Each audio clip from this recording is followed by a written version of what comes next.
Welcome to my channel and more creepy stories. Subscribe. Story 1, Last Night. Number 5. Last night a friend rushed me out of the house to catch the opening act at a local bar's music night. After a few drinks, I realized my phone wasn't in my pocket. I checked the table we were sitting at the bar, the bathrooms, and after no luck, I used my friend's phone to call mine. After 2 rings, someone answered, gave out a low, raspy giggle, and hung up. They didn't answer again. I eventually gave it up as a lost cause and headed home. I found my phone laying on my nightstand, right where I left it. Number 4, when I was a kid, I was always the last kid to get picked up by. Story 2. The bus driver to go to school one day. I was waiting for the bus by myself, and a bus with no kids pulled up. The bus driver smiled and told me to hop on. I just had a bad feeling. I said, "Where are the other kids?" He said, "We will go get them now. Just get on." He got more and more pushy, but didn't do anything crazy. I just kept saying no, and he shrugged and left the real bus. Pulled up a few minutes later. I went to school, and my parents didn't know until I mentioned it that night. Looking back, they were pretty worried. I remember them scrambling to make a few phone calls. Number 3, a few years back, I rented an apartment from a friend of mine. He had recently bought it and had it completely. Story 3, the lady next door renovated. He put it up for sale but couldn't find a buyer. So I offered to rent it. In the meantime, after moving in, I realized there was something wrong with the lady next door. She was about 45, but looked much older. She would sit up all night listening to Christian radio shows and talking loudly to someone. It got to the point where I couldn't sleep. So I went over to her place and asked her to keep it down. She opened the door and I got a quick peek. Her walls all had crosses painted on them in different colors and words like Jesus and angels scribbled everywhere. The windows were painted black, letting no light in at all. It was damp yellow, stained 50-year-old carpets, dog and cockroaches everywhere. No dog, though I asked her to please keep it down. She just looked at me and shut the door. Then she turned up the radio even louder the next night. I had my girlfriend staying over. I wake up in the middle of the night and see a shadow of a person next to the bed, looking at us sleeping. I think I'm hallucinating, as I usually do in the dark when I'm sleepy. But then the shadow starts talking. It's my neighbor, and she's holding something in her hand. She broke in during the night, and who knows how long she stood there. "You should lock your doors at night," she says, and walks out the next morning. I hear someone making strange noises below my bedroom window. It's my neighbor talking to herself in tongue. She has a plastic bag in her hand with her rotting dead dog inside. It's hot as hell outside, and I can smell death from that bag. At this point, I'm scared shitless. She's obviously very insane. I go upstairs and knock on another person's door and ask them what the hell is going on. The guy is as scared as me. Apparently, she broke into his apartment one evening as well while he was watching TV with his kids.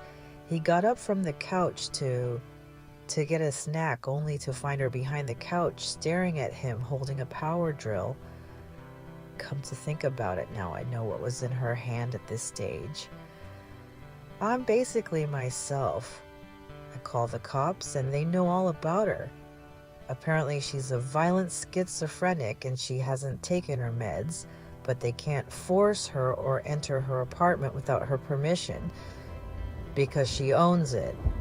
The only thing they can do is get her when she goes outside. I sit up for the next 2 days waiting for her to run out of cigarettes when I hear her leave at 2 a.m. to go across the road to the 7-Eleven. I call the cops. They have 3 cars and a special van over in less than 2 minutes.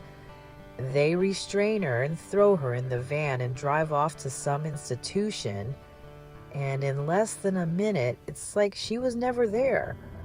I never see her again, still have nightmares about her looking at me in my sleep number 2. I was about 15 minutes from finishing the night shift at work when there was a massive crash on one of the windows in the office. So I get up and go check it out. Someone has thrown quite a sizable rock through one of the windows on the front of the building. This is made especially weird because I'm working in the industrial district at 11:30 at night with none of the other businesses open. I go back to my desk, put a quick call through to security to let them know, and decide to head home. As I'm leaving the building, I'm freaking myself out about it more and more and end up running to my car, getting in and taking off.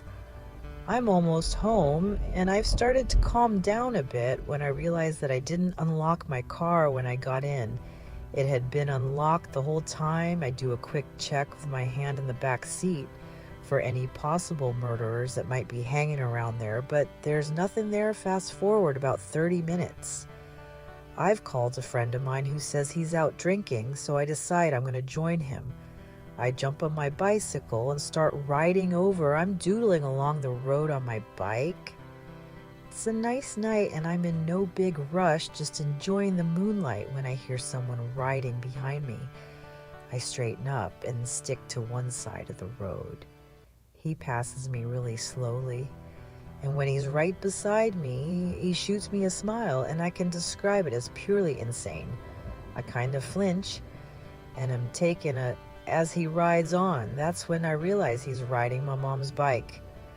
Needless to say, I sprint the hell home when I get there. Sure enough, her bike is missing, and one of my car's doors is open the back, left one I was driving, and had no need to open that door. Number 1, I worked at a campground on night shift, 12 a.m. Story 4, the payphone every night. It wasn't bad. I would bring in my PS2 and game a good portion of the night, only having to deal with 1 or 2 people on busy nights. It was just me in this little ATX. AT shack with nothing around but dark all night, my first week there. The other third shift guy who was quitting told me about this payphone a few feet from the shack where I worked. He said it rang every night at 4:17 a.m. just once.